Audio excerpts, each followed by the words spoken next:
Hey there, my name's Jordan, and I'm a financial coach and financial planner. And today I'm your host at the Reimagine Wealth podcast, where we share imperfect stories about embodying our values, weaving just system level safety nets, and working to build the world that we want to live in, one where we all get to have our needs met and thrive. Let these be shared learnings that allow you to more deeply explore, experiment, and shift, and that allow us to unlock our collective knowledge. This show is ad-free and available to everyone, and it wouldn't be possible without your love and support. So if you like what you're listening to, please like, review, subscribe, and share the show with those in your community. If you're able, please support my work to produce the show by becoming a paid member of my Substack, which starts at $6 a month. Link to that and more is in the show notes. Thank you so much for listening. And now let's get into the show. In this episode, you are going to hear a conversation that I had with Dr. Javeria Farooqi. Dr. Farooqi and I met late last year. We were putting on a workshop together through Code Pink, and it was a workshop really focused on financial activism and divestment. Javeria earned her PhD in business administration and from there had a concentration in finance. Her research contributions have been presented at national and international conferences like the 33rd Annual Congress of the European Accounting Association and the Southern Finance Association. I'm excited for you all to get to hear how financial activism is connected to the Boycott, Divestment, and Sanctions movement, otherwise known as BDS, as well as how the Palestinian liberation movement is connected to finance. All right, welcome, Dr. Javeria Farooqi. I'm so glad to have you here. I'm excited about what we're going to get into today. And usually just to start out, for guests that I have on the show, I always ask them to share their money story, which is really your own personal story about the way that money has moved throughout the course of your own life or your family's lives, how it shaped you, and if there's anything you want to call out about any systemic conditions that influenced your lived experience, would love to hear that too. So you can share as much or as little as you'd like to introduce yourself in your own words and share your money story with our listeners today. Hi, Jordan. First of all, thank you for having me. This is a great opportunity to share my background, so I'm excited to be here. My money story.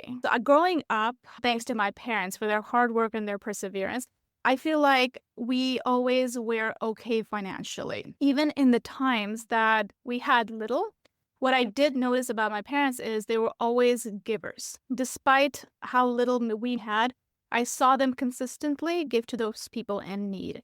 And their generosity, especially in time of needs, that profoundly shaped my relationship with money. So charity, using wealth as a means of good, as a means to help the poor, these are actually core principles within my religion and every religion, really. And so that became a guiding value in my financial philosophy. And as I grew up, when I wanted to get my doctorate in finance, I wanted to do Islamic finance specifically, but just the way things unfolded, that didn't happen for me. And instead, I just kind of taught myself. I became a self-learner when it came to Islamic finance, and I loved it. And what drew me to it is the emphasis on social justice and equity in its principles.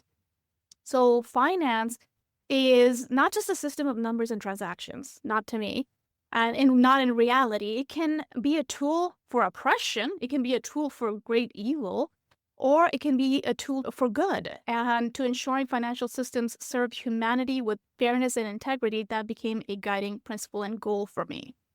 Thanks so much for sharing all of that. And could you speak a little bit more to how being a Muslim has shaped your relationship to wealth as well?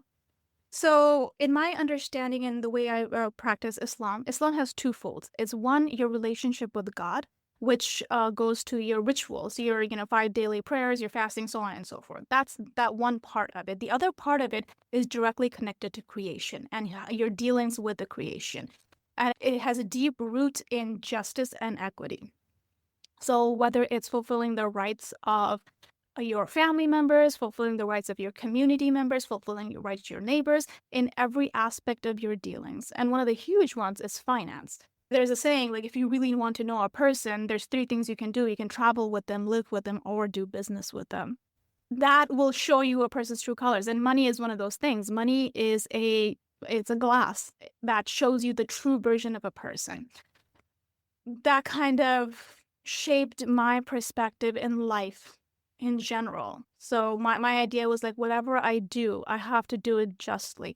To the extreme, sometimes I'm like giving out food to my two kids. And I'm like, did I give equal amount? That's how ridiculous I get sometimes.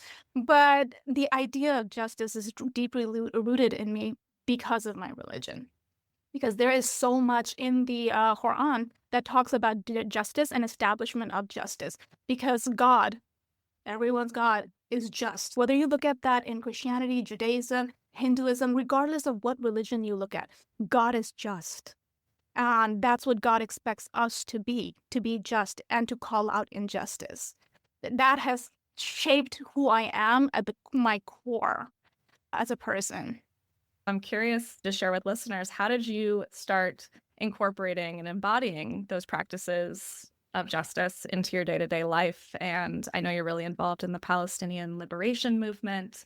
So can you share a little bit of your personal lore of how did you get involved and any history that you want to share, since I know that the Palestinian liberation movement is one that has a deep history and it's full of a lot of details that I think are important for listeners to hear.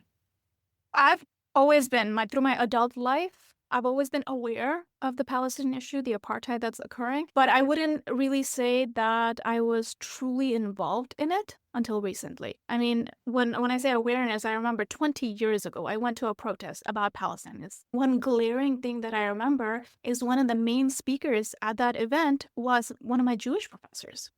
He was so passionate about the Palestinian plight and their fight for their rights. What he said spoke volumes to me. He talked about how the Palestinian rights and the anti-Semitism, it is so deeply connected to each other. That's why we need to show up as a whole, as humanity, to fight this oppression in all of its forms. Because the oppressor is the same, whether they are committing anti-Semitism, whether it's against the Palestinians. You can even make that broader, whether it's against the Congolese or Haitians. The oppressor is the same entity.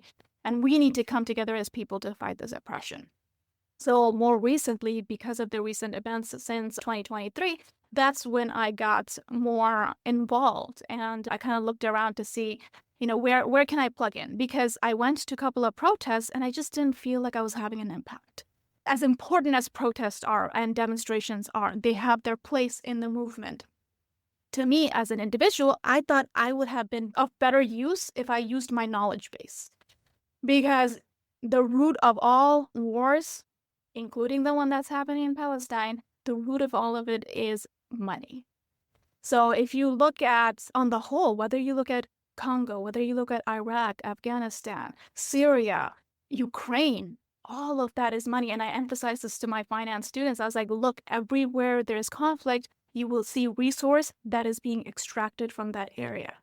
The understanding is, okay, when you're focusing on Palestine, you need to just, zoom out a little bit and look at what's happening with the entire region. It's not about Palestine. It's not about just that land grab. It's about having a monopoly on oil, gas, and trade routes. These are the three things that the oppressor is after. And the oppressor doesn't have a face. The oppressor is this group that wants to be unseen. They don't want to have a face because if you have a face of an enemy, you have somebody to fight. But if they're this vague entity, it's harder to fight them, right?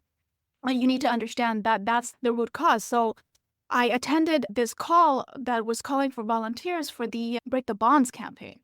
And I was like, all right, if protest is not my thing, let me just see what I can do on more tangible basis. So I joined the call. In my head, I was thinking, all right, I'm going to have to go help with some logistics for an event, put up some chairs, put up some screens, do stuff like that. And when I got on the call, they were asking all the volunteers, like, do you know any financial experts? Do you know any financial professionals who can look at an investment portfolio and analyze it? I was like, holy crap, I had a smile from ear to ear. I was like, I was in the right place at the right time, because how much more perfect can that be? I only taught investments and portfolio management for 10 years. I know the ins and out of these things. To me, to be in that place and for them to be asking about that, I just unmuted myself and I was like, hey, I'm a finance professor. I think I can do that for you. And the organizer, her face, like, we were on a Zoom call, right? Her face lit up. She's like, yo, what?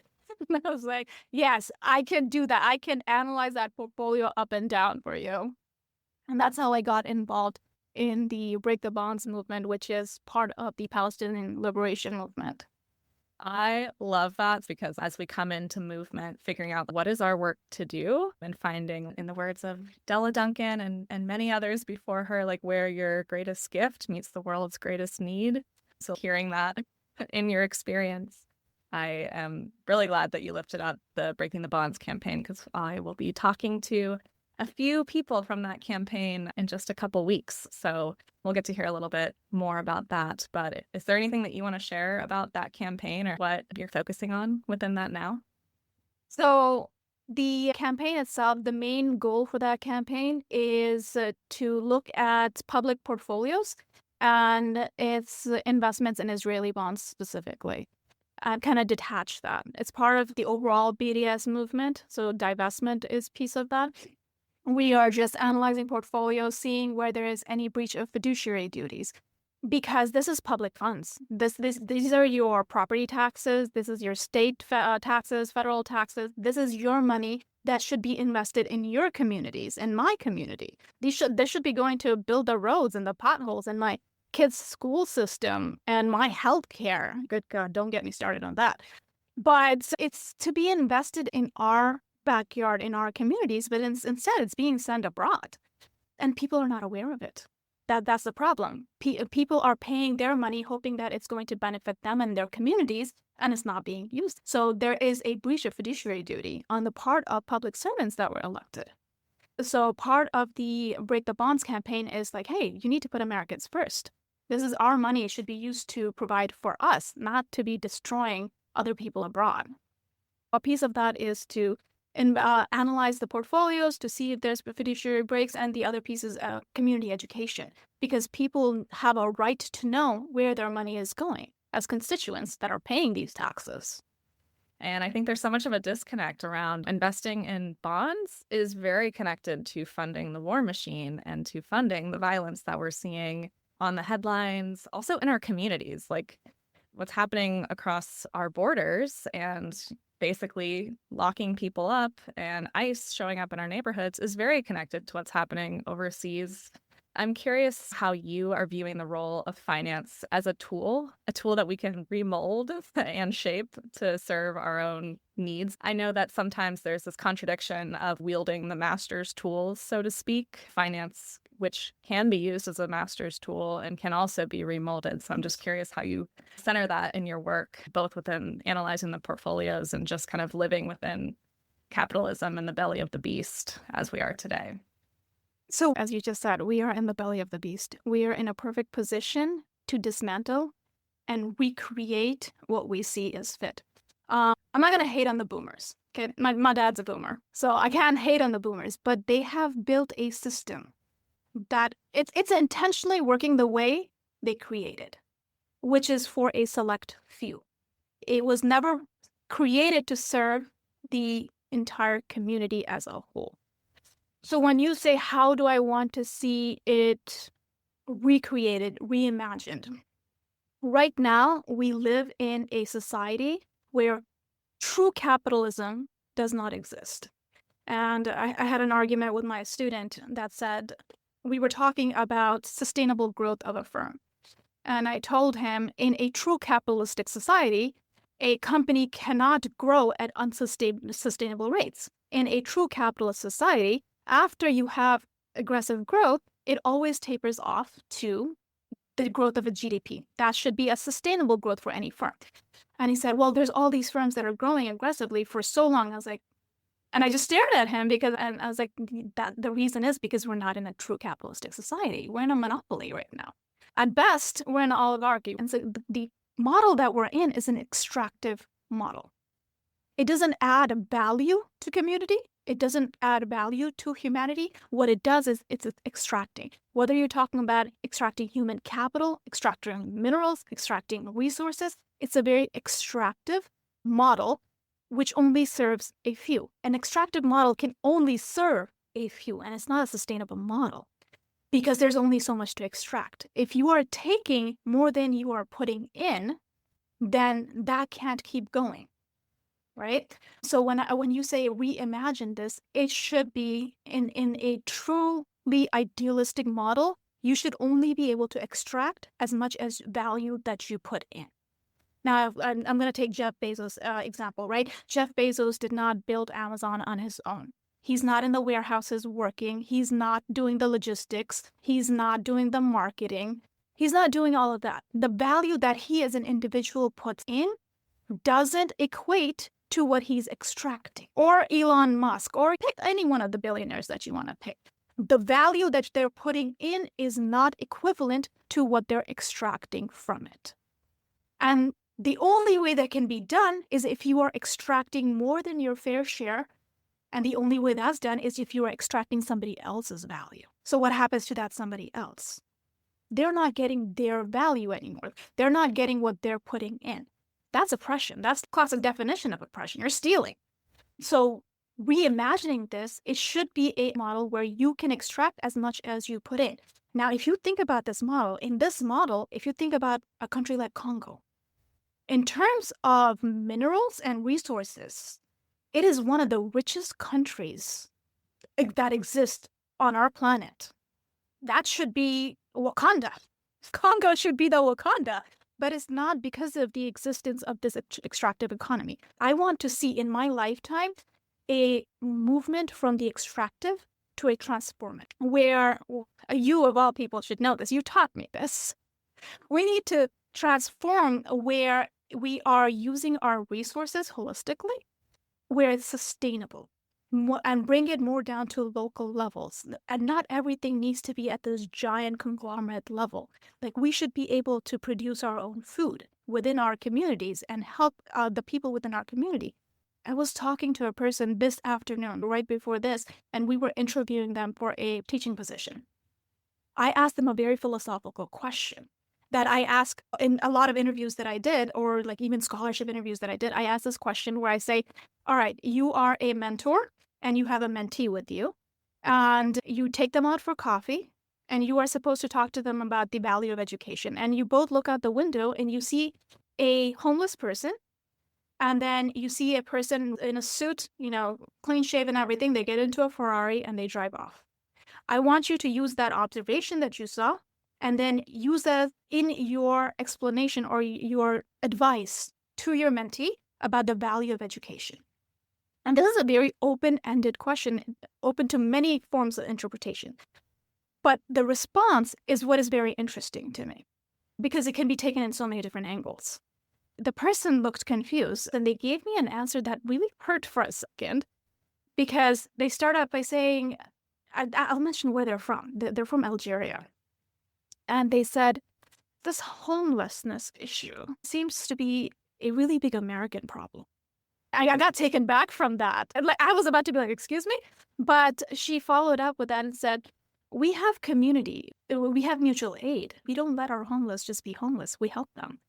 We take them into, whether it be church, a mosque, we take them in, we take care of them, we get them back on their feet. So we don't have a homeless problem. And that was a dagger to the heart. This idea that you don't leave a human being in that condition.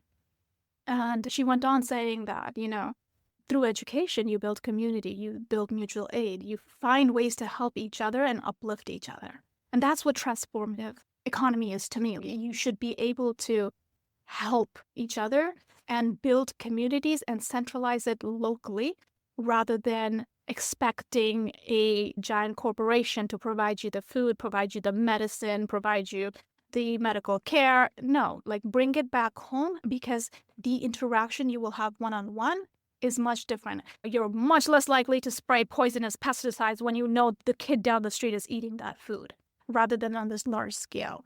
It becomes a lot more personal than on a larger scale. And I love that you brought in just transition into the conversation. Yeah, I forgot the title. I was like, I know it's the transfer. I forgot just transition the title. That's okay. I should probably do an episode around just transition. Absolutely should. Well, thank you. And I really appreciate just lifting up the cultural differences, especially within other countries. There are collective safety nets, even though there is a high degree of extraction happening, and those safety nets are probably imperfect, and also what keep each other cared for and create self-determination. And it's really interesting to me thinking about this context of like America being, so centered around freedom. And I'm like, freedom comes through self-determination. It comes through these collective safety nets. And part of me is like, ooh, I wish I could like get that conversation to be more mainstream. So anyway, it just makes me think about that. And talking about that transformative economy and just bringing the just transition, I really view that as coming through the lens of a post-capitalist society. I know that not everyone might see it that way, and I'm curious where you fall in terms of, do you think it's possible to get there through maintaining a capitalistic society? When it comes to reaching that just transition, that transformative economy that we're talking about, I would, my hopeful side wants to believe we can get through there through reform and civilized conversation. But I have a deep fear that it's not going to happen that way. It's going to take the collapse of the current system to get there. Because people are so dependent, despite the fact that it's not working for them, which is the crazy part. Despite the fact that it's not working for them, they're so dependent and they're so unwilling to let go of what they know for what might be better for them. So it takes for that to collapse, for them to realize, hey, we can build better. And I am so hopeful in the millennials, the Gen Z, Gen Alpha, they're either going to burn down the earth or they're going to bring the new renaissance, if you will. I am very hopeful at the prospect of these generations taking over, because I believe that they truly understand the need for this transition to happen. They see the destruction that the current system has caused. And one of the most beautiful things about these new generations are they're very integrated. Because of globalization, they see people from other faiths, other cultures, other countries as their own. Like, I would have never imagined in a million years the way people are standing up in United States of America. When I saw the college encampments, it brought me to tears, because I would have never in my life imagined that to have happened in the United States. But seeing that brings me so much hope that we are going to get to that transformation. How we're going to get there, that's the scary parts to me. But I'm here for it. Whether we get through civilized discourse and reform or otherwise. Because we need to get there for humanity. And I believe these generations are going to get us there. Regardless, we know that transition is inevitable, like you're saying. And I know financial activism is such a key part of that too.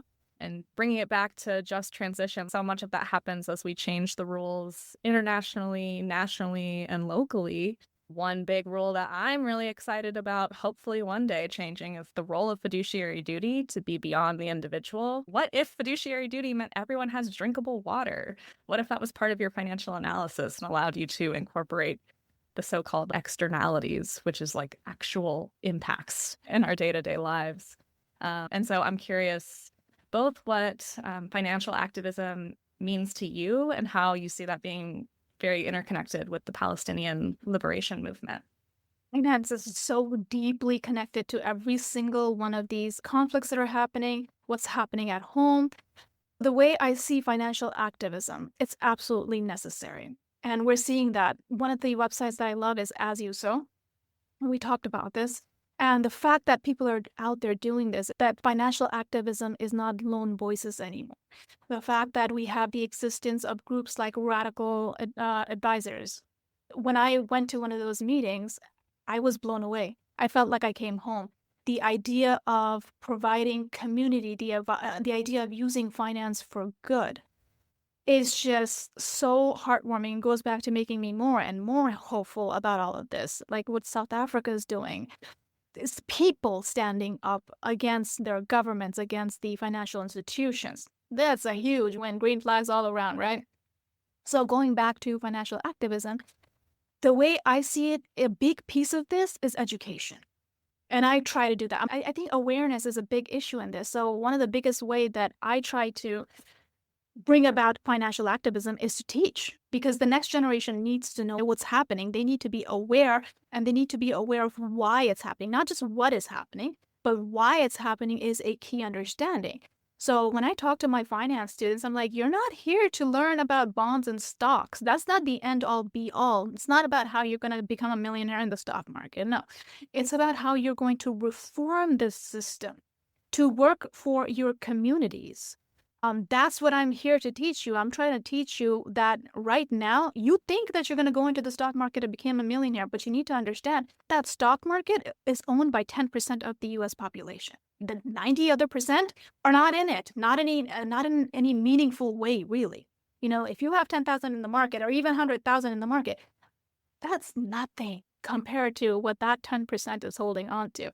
So understanding finance and understanding how that 10% or that 1% is using our money against us is a key thing in financial activism, because we need to see our consumer behavior, our investment behavior.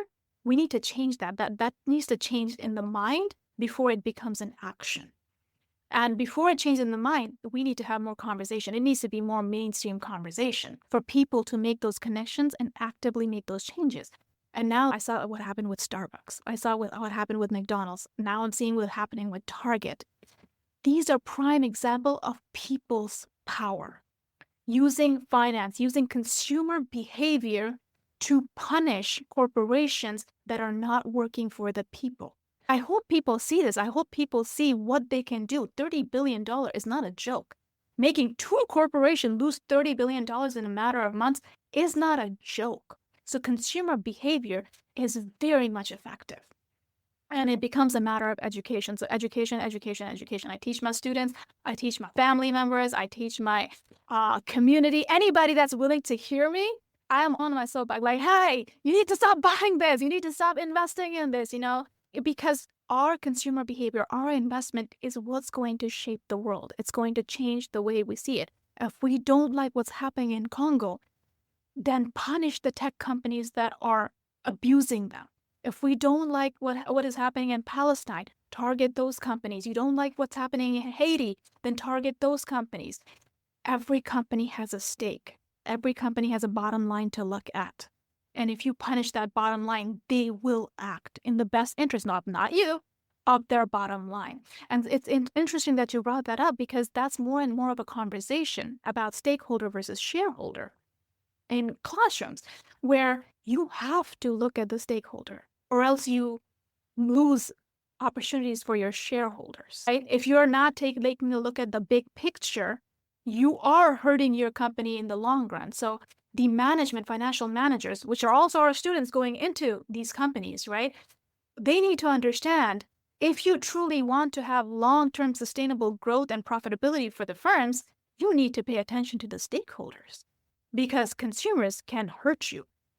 So financial activism hurts them where it actually matters. It doesn't happen every 4 years. It happens every hour. Every time you pull out that credit card, your phone to pay something, every time you spend a penny, you are being financially active. I was really moved to see the first of this year, the economic blackout that happened. And for those who are listening who maybe aren't aware of what happened with Target, Starbucks, McDonald's, could you just share a little bit about the history of leading up to that $30 billion for those who just might not be as aware? All right, so Starbucks actually had a twofold boycott. One of the sides was that consumers were upset that the former CEO, I believe it was the former CEO, gave a lot of funds to Israel. Based on that, this boycott against Starbucks started. That was one fold. The other fold was that the company wasn't treating their employees well. So there was an employee-led boycott, and then there was the Israel-Palestine boycott. Same thing with McDonald's. It was that McDonald's was serving IDF soldiers, and that's why they got boycotted, and that's how they ended up losing a lot of money. They were in denial initially, saying, no, we're fine. but they were not. And their stock price speaks volumes. You want to know consumer sentiment, you want to know how the market feels about you, just look at your stock price. It'll give you the information you need. And then there's Target that came up this year. That one didn't have to do with Israel-Palestine issue or any situation abroad. That one was at home. They pulled their DEI initiative. The moment they were allowed to, they pulled their DEI initiative, which was really not a smart move on Target, because if they understood their consumer base, which they should if you're a corporation that size, if they understood their consumer, that was one of the biggest reasons why people liked Target. Because the inclusivity, because how Target, I remember one time that I felt so warm and bubbly that Target had started breastfeeding rooms. And I was like, wow, Target is really progressive. I would drive out of my way to go to Target, to be honest. And then later I learned, before even the DEI thing, I learned that Target is one of the companies that uses prison labor in their supply chain. And I was like, oh, not so inclusive, are we now? But the key thing that we all need to remember when I keep saying that it's all connected, these companies, these large corporations that are being boycotted for one reason or the other, they're probably complicit in multiple violations. So if you say Target, they pull DEI, they're also complicit in prison labor. You say Starbucks, the whole Palestine-Israel thing, they're also complicit in employee violation. If you say McDonald's with the Israel and Palestine issue, they're also violating environmental rights. So these corporations, they will do just about anything to fatten up that bottom line.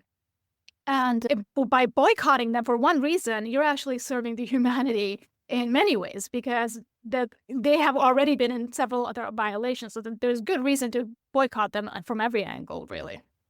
It makes me think so much about how the personal is political and political activism is financial activism, and so much beyond the electoral process, which I think we've seen time and time again in recent elections that it's not democratic. It also makes me think about, it would be great if there was a democratic process to decide how our tax dollars were spent, so we could reallocate what is actually going towards public services and public needs instead of the war machine and other things. And this is really making me think about the boycott, divestment, and sanctions movement, which I know you and I have talked about before. And could you just share more for those who are tuning in and might have not heard about this before, what the BDS or boycott, divestment, sanctions campaign is, and tying that into how what you were just speaking about, all of the boycotts happening, the economic blackout that just happened. Yeah, how are all of these actions tied to that broader movement, would you say? So the BDS movement, it's actually a Palestinian-led movement, and it was launched, I think, back in 2005, somewhere around there. The idea was to have a non-violent movement to get the Palestinian plight in front of people. And it was designed after seeing the success of the South African apartheid movement, which was very successful. Because of that, from that came the Palestinian BDS movement. And they have very simple demands. The demands are that the apartheid be taken down, that the Palestinians are recognized as full citizens, that they have a right to return home. So the refugees that were driven out, they never got to return home. They were packed up in the Gaza Strip. So for their right to be able to return home, for the walls to be broken down, and just a side note, when I think about walls to be broken down, I think about the wall in Germany. And like, history really repeats itself. So for the land grab, the occupation, and the colonization of the Arab lands to end. So these are their demands in a non-violent way. There are several campaigns attached. So BDS is more like an umbrella. You got your boycott, you got divestment and sanctions. And they have their demands. And to achieve those demands, they have several campaigns that fall under that big umbrella of BDS movement. The Break the Bonds campaign is an example of a campaign within the BDS movement. There are other campaigns such as apartheid-free pension or portfolios, which is where you saw the encampments, the college encampments, and universities divesting, or at least agreeing to say they will look at their portfolios. There was a church, I think it was a Presbyterian church, that divested, or you might have heard Norway's pension fund divested about $500 million worth of money from Israeli bonds. So divesting from any company that's profiting from the apartheid or directly like the Israeli bonds, feeding the war machine. So divesting from that, that's that campaign. There was the No Tech for Apartheid campaign that Google and Amazon employees started to shut down Project Nimbus. Project Nimbus was a contract between Israel and Google and Amazon. I think it was worth about $1.2 billion to provide them with cloud computing for surveillance purposes. So the Google and Amazon employees started the campaign No Tech for Apartheid. There's several different campaigns within the BES movement. Starbucks and McDonald's is an example of that campaign. A very successful campaign, if I say. So that's the overall BDS movement. Even a local campaign here, Democratic Socialists of America, DSA, that I'm a member of, is doing an Austin Against Apartheid campaign. So they're going to local businesses, asking them to sign a pledge to not have any Israeli products and to divest from any directly held Israeli products or financial instruments, and giving them social media recognition, giving them a sign to put in their window, and just encouraging a grassroots-led way to boycott. So there's so many ways to plug into that. And it also makes me think about how under the conditions that we're living in, under capitalism, there's no such thing as ethical consumption. Like there's already so much extraction baked in. And I also think there's a lot of opportunity to do less harm. What would you say to someone who's like, it doesn't matter. Everything I do is complicit in some way in extraction or in harm? That statement itself should be a big red flag for the person saying it. Like, why are we living in a society that everything has its hand covered in blood? Like, why are we okay with this? Why are we accepting this? Or are we going to wait till we are the target? I'm pretty sure you'll know, but this was from like the 1930s Germany. Somebody had said, like, they came after the Jews, but I wasn't a Jew, so I didn't stand up. And then eventually, when they came for me, there was no one to stand up. So are you waiting for it to be you to stand up? Because at some point you have to stand up. In my personal opinion, profit that's linked to human oppression should not be done, period. I'm a finance professor. This is my life, to teach students about investments and returns and risk and all of that stuff. So to say don't expect returns, that's blasphemy for a finance professor. But there are cleaner ways of doing it. You just have to find it. There's people already doing that. There's leaders already in the system that are doing this that you can follow. You don't have to do it yourself, right? I mentioned As You Sow as being one of them. So when it comes to return, I make sure that my portfolios are clean. Am I going to say my portfolios are 100% clean at this point in time? No. My portfolio is not 100% clean. Am I working every day towards that clean portfolio? Absolutely. Now, for me specifically, I follow the Sharia finance principles. And that following those principles immediately eliminates a lot of these problematic firms for me, because I'm not allowed to invest in the financial industry. Can't invest in any weapons manufacturer. I can't invest in any entertainment or any alcohol or drugs. Right? So some of the biggest problems, which in the finance industry we call them sin stocks, which is funny to me. We're calling them a sin. So all of these gets cleared out of my portfolio immediately. I'm not allowed to invest in any bonds because of the interest-based principle of it. And if you look at interest, just the idea of interest alone, it is a way to oppress people because interest only works for the rich. Let me explain that. Because when they use leveraged products like that, they're doing so to generate a profit. They're investing in a profitable venture, so they are earning a higher return than they are putting into it. The return is higher than their cost, okay? The way the rest of us use credit, the way the rest of us use debt financing is for consumption. We're not using it to become profitable, so that for an average person puts them further and further down into debt. Basically enslaves them to the wealthy, because you're spending the rest of your life having to pay this person because you had to put food on your table, you had to pay for your rent, so on and so forth, right? So debt is off the table because debt in itself is inherently used to oppress society. And then there's some other Sharia stipulations. So when I go through this scanning process, my portfolio gets cleaned out for the most part. Things like Apple will still slide through, but then like you have to do an extra level of scanning to be like, all right, well, Apple was involved in Congo, we can't do that. Google and Amazon are involved with Palestine, we can't do that. So you have to do extra level of scanning. There are firms that are still profitable that you can invest in. It's not like, oh, well, everybody's murdering, so let's join in. That's insanity to me. So you can still generate a profit in the market using principles that will clean out your portfolio. And their system, as you saw, so it shows you exactly what you're invested in. It grades you based on your values. So if you have values, then your money should be aligned with those values. So if you believe murder is wrong, then you should not be investing in murder. If you believe oppression is wrong, you should not be generating a profit from that. So there are opportunities, there are pockets to have clean investments. Small businesses. Building a small business community can be profitable. Invest in your local businesses. You can have private investments. It's a little bit trickier, I understand, and then you have to have the conversation about risk. And that risk is really, it's relative term. So something that might be high risk for somebody might be not so high risk. The question is, are your values a priority to you that you are going to put the extra effort to get to align your values with your investments?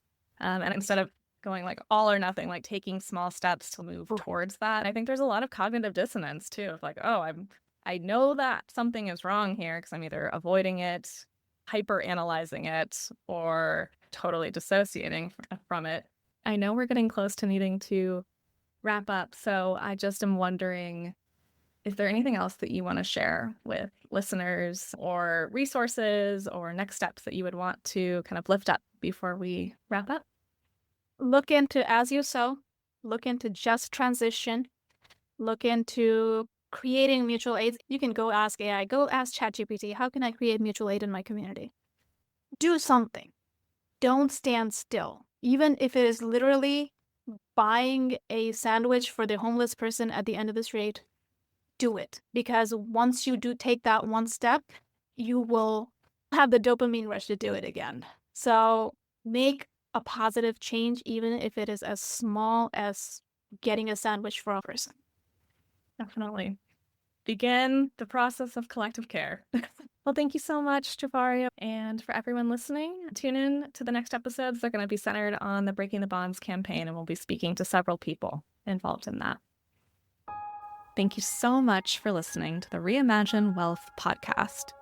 You can find resources and links from today's episode in the show notes. And if you enjoyed this episode, please like, review, subscribe, and share this with those in your community. If you'd like to support the show, you can become a paid member of my Substack, which allows me to sustain this work and have more episodes to share in the future. Again, links to all of that and more are in the show notes. And until next time, I'm sending you resilience and warmth, and thank you so much for tuning in.